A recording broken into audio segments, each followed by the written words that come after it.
We're speaking to you from London's newest and hippest jazz venue. This is Alfie's. We're up in the upstairs room.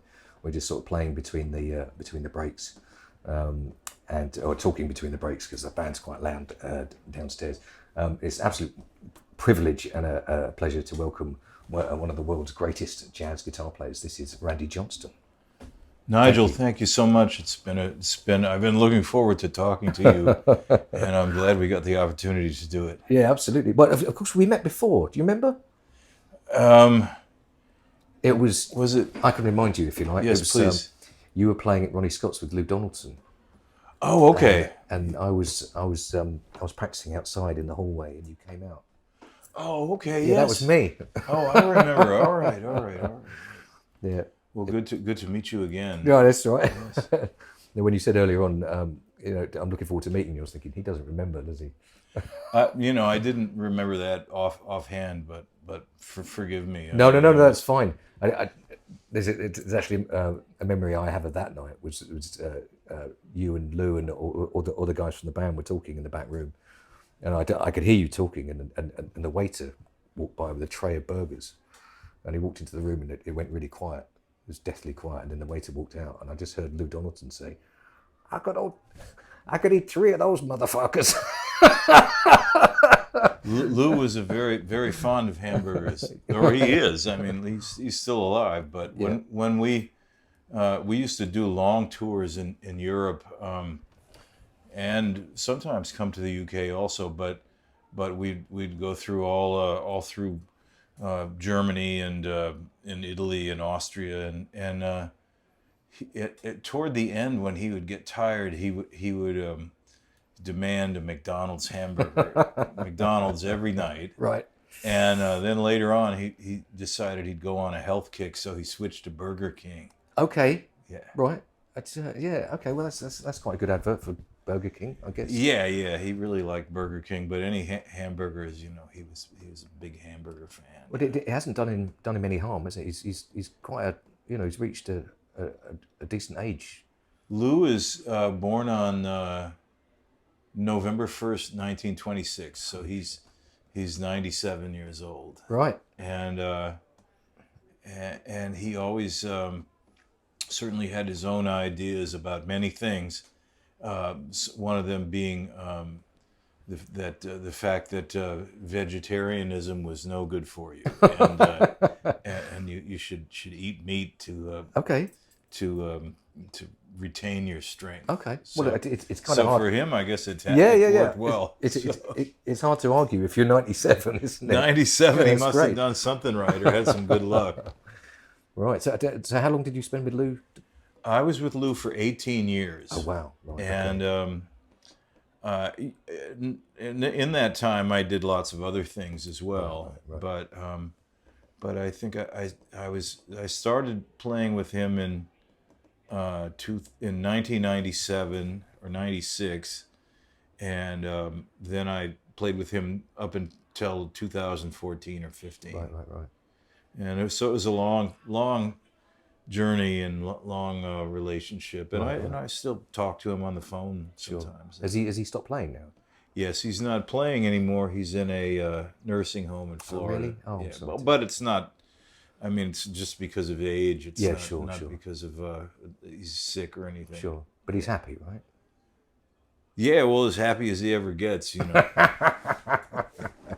So, okay, but we've kind of sort of jumped in right at the sort of the middle of your career there, I suppose. But the first time I became aware of you, and just a very brief little story here, but we've got this guy who comes to all the gigs in Soho, little Scottish guy called Jackie, and he brings like cassettes and CDs and DVDs, and he just hands you one, and then he'll disappear.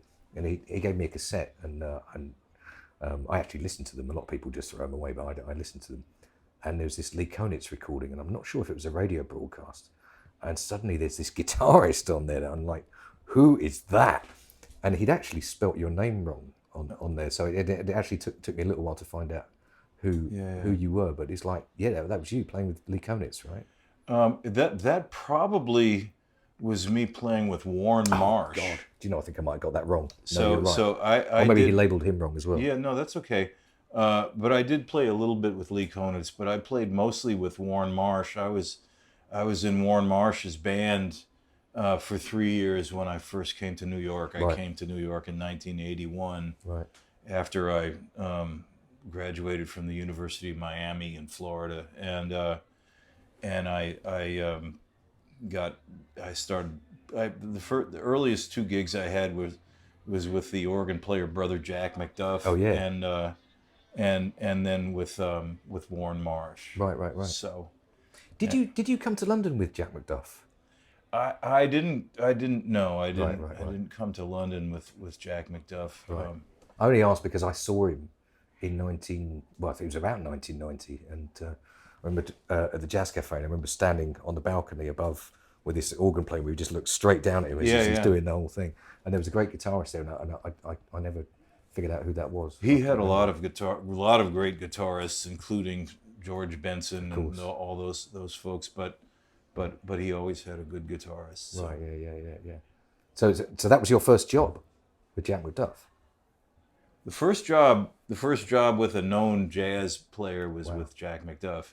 The first job I had in New York, I didn't know anybody, so I started playing on the street. No. I was a street musician, and I remember the first time my parents came up from Virginia to visit me. We were going out to dinner, and we were walking around Midtown Manhattan, and we saw some street musicians playing on the corner. And my father said, "Oh, Randy, I hope you never have to do anything like that." And we passed them, and they all went, "Hey, Randy, how are you?" so I did that for a couple of years, and then about the second day I was there, I got a gig. I landed a 6-night-a-week gig, which was with another organ player, and but the gig was at an after-hours club. And it started at 4 or 5 in the morning and went till 9 or 10. What? And it was all. I mean, I don't know how much I can say on this. Say what you like. Okay, It's fine. so it was all pimps and whores and coke dealers. Okay. And it was a little bit before they had crack cocaine. So in order to smoke cocaine, you had to freebase it, which involved a lot of paraphernalia. You had to have a blowtorch and this big pipe. Apparatus and everything, and then these were people that were working in, let's say, the entertainment industry, Right. drug dealers and prostitutes, and but I never had any problems with them. They were really nice to me, but you didn't want to get too involved with them. Right.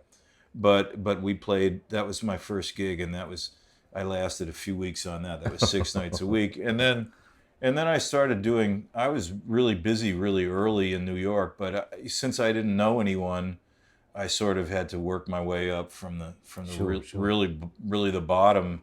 And the gig that I decided that I really wanted was the one with Warne Marsh. I had one of the first two things that I heard that really turned me on to jazz. I was a rock and roller, and I kind of still am at heart. But and I knew all the Allman Brothers solos and everything, note for note. I later played with some of the spin-offs of the Allman Brothers band, which is just recently, which is big thrill for me. So I'm not a purist by any stretch of the imagination, but Warne Marsh, I mean that's Warne heavy. Marsh. So Warne Marsh, anyway.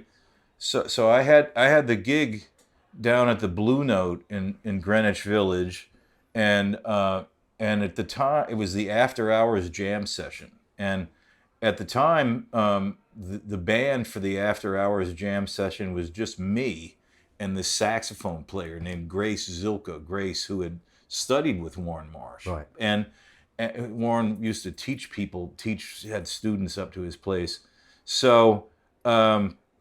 So the best thing about the gig was you got to go and see whoever was there, and you could hang out and listen to them for free. Right. So that week, Zoot Sims and Al Cohn were there, Wow. and I loved them. So I went every night and saw them. And one night, Warne Marsh was there listening to them, and he stayed and listened to us. And he said he liked my playing. He told me to come up and visit him. He lived at this residential hotel up on Broadway and 86th Street called Breton Hall. So I said, man, you know, and I'd heard his band. A friend of mine was actually playing the guitar with his band, and it was he was always sort of a pianoless quartet. You know? Okay. Yeah. Bass, drums, and guitar and tenor sax. So I said, well, I really need to get ready to go up and meet Warne Marsh. So I transcribed this solo that he played on Star Eyes, which was absolutely brilliant solo and very difficult too. It was so hard; it took me all weekend, and I had to you know, I had to ask saxophone friends help because how to write it out, because it had all these sixes and things across the bar line. But I wrote it out. And then I heard that Warne really liked to smoke weed a lot.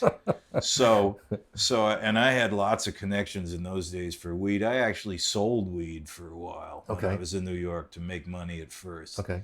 But I got very briefly, because I'm not a tough guy. I'm a physical coward actually. So it was too nerve-wracking for me, but I tried it.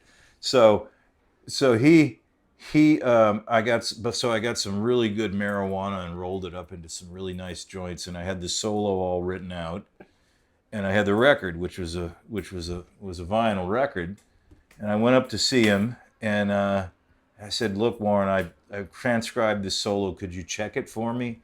And he puts it on, and we spins around, and he's listening to it, and he goes, "Oh yeah, man. Yeah, Randy. That's good, man. Yeah, that's right. Yeah, good for you, man. Good work, you know." And I said, "Well, thanks, Warne. That's wonderful. So, you know, I heard you really like to smoke weed, so I brought you some weed."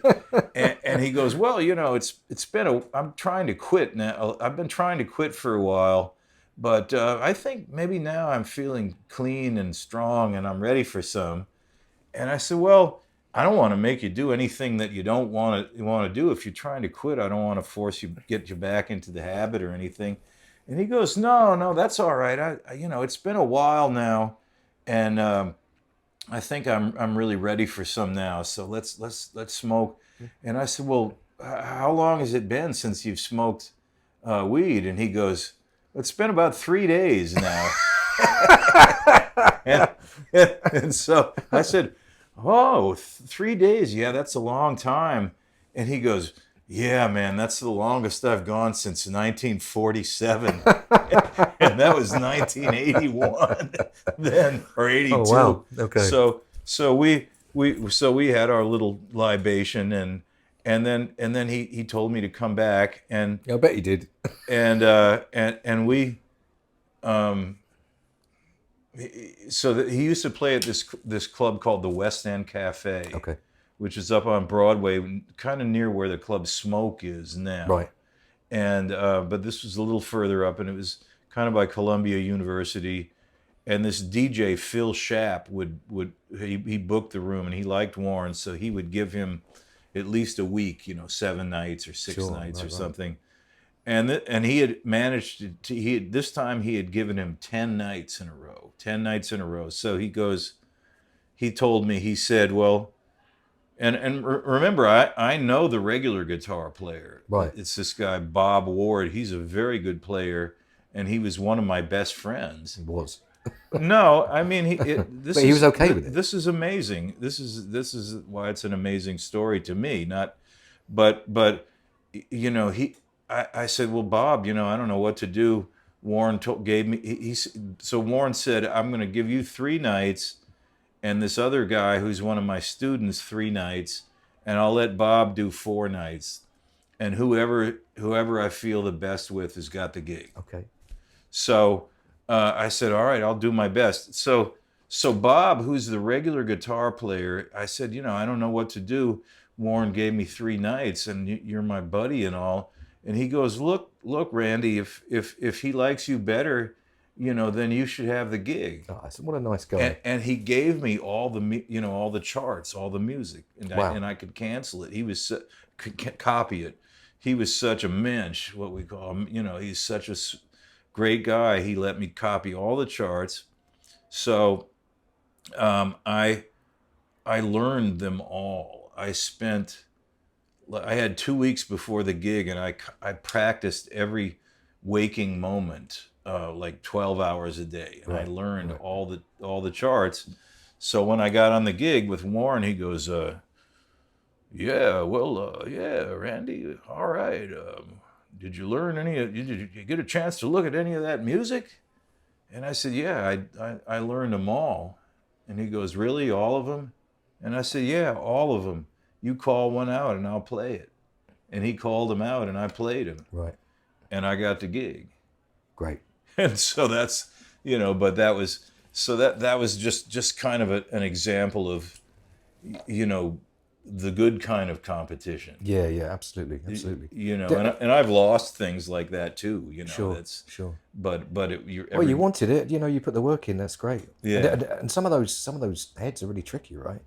Yeah, well, I can't remember any of those now, but I still have cassette tapes of him playing some of those heads. Right. And we used to play them together, and he'd play like a third away, and like Lee Konitz and it was great. I learned so much from him. I remember you saying to me the last time we met that because it's all sort of from the sort of Tristano school, isn't it? Yeah, that was. He was. You were saying that sometimes people used to just learn from cassettes rather than any music. Is that? Well, am I imagining that? I learned them from the cassettes. Oh, right. Okay. Because I'm an okay reader, but I'm not not your studio studio cat. I'm the same, man.